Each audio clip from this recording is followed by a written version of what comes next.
আল্লাহ তাআলার দুইটি নাম তিনবার পড়ুন, আল্লাহ পাক রব্বুল আলামিন সাথে সাথে একজন ফেরেশতা আপনার জন্য নিযুক্ত করে দিবেন এবং আপনার দোয়াগুলো আল্লাহ তাআলা কবুল করে নেবেন। খুবই চমৎকার আল্লাহ তাআলার দুইটি গুণবাচক নাম রয়েছে। এটা আমার কথা নয়, মুস্তাদরাক হাকিমের ভিতরে নবীজি সাল্লাল্লাহু আলাইহি সাল্লাম জানিয়ে দিয়েছেন ১ নম্বর খণ্ডের ৫৪৪ নম্বর পৃষ্ঠার হাদিস। খুবই চমৎকার এই হাদিসটি।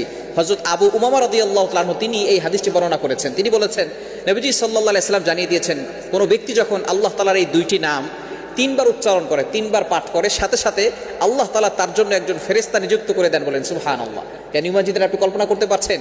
এরপর এই ফেরেশতা তাকে বলতে থাকে যে আপনি যেই নামগুলো পড়েছেন আল্লাহ তাআলা আপনার দিকে তাকিয়েছেন, আপনার দিকে দৃষ্টি করেছেন এবং এখন আপনি যা চাইবেন আল্লাহ পাক রব্বুল আলামিন সেটাই আপনাকে দান করে দিবেন। বলেন সুবহানাল্লাহ।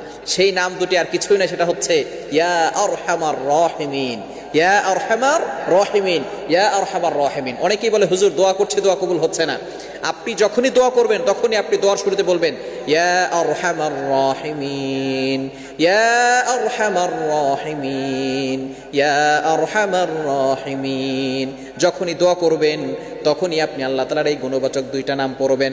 আল্লাহ পাক রব্বুল আলামিন সাথে সাথে আপনার জন্য একজন ফেরেশতা নিযুক্ত করে দিবে, আর এই ফেরেশতা আপনাকে ডাক দিয়ে বলতে থাকবে এখন তোমার দিকে আল্লাহ তাআলা তাকিয়েছেন, তুমি এখন আল্লাহর কাছে যা চাইবে আল্লাহ তাআলা সেটাই কবুল করে নিবেন।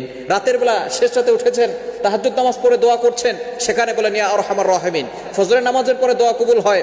আপনি ফরজ নামাজ পড়েছেন, ফজর, জোহর, আসর, মাগরিব, এশা প্রত্যেক ফরজ নামাজের পরে দোয়া করে দোয়া কবুল হয়। আপনি সেই সময় দোয়া করেন ইয়া আরহামার রাহিমিন, ইয়া আরহামার রাহিমিন, ইয়া আরহামার রাহিমিন।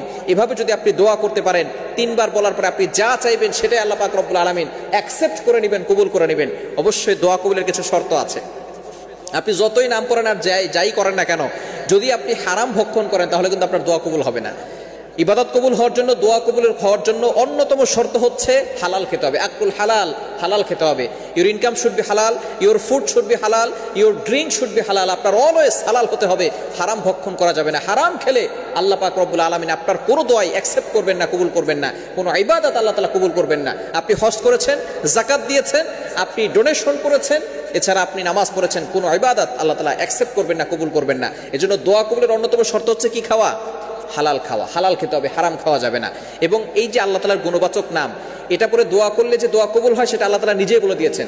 সূরা আরাফের ভিতরে আল্লাহ পাক রব্বুল আলামিন জানিয়ে দিয়েছেন ১৮০ নম্বর আয়াতের ভিতরে ওয়ালিল্লাহিল আসমাউল হুসনা ফাদউহু বিহা। তারা যদি আমি আল্লাহ তাআলার গুণবাচক নামগুলো পড়ে, সিফাতি নামগুলো পড়ে যদি আল্লাহর কাছে দোয়া করে, তাহলে আমি আল্লাহ সাথে সাথে তার দোয়াগুলো অ্যাকসেপ্ট করে নেই, কবুল করে নেই। তাহলে মুস্তাদরাক হাকিমের এই হাদিস দ্বারা জানা যায়, ১ নম্বর খণ্ডের ৫৪৪ নম্বর হাদিসের ভিতরে রয়েছে আবু উমামা রাদিয়াল্লাহু তাআলা আনহু জানিয়ে দিয়েছেন যখন কোনো ব্যক্তি ইয়া আরহামার রাহিমিন তিনবার বলে, সাথে সাথে একজন ফেরেশতা নিযুক্ত করে দেন আল্লাহ তাআলা।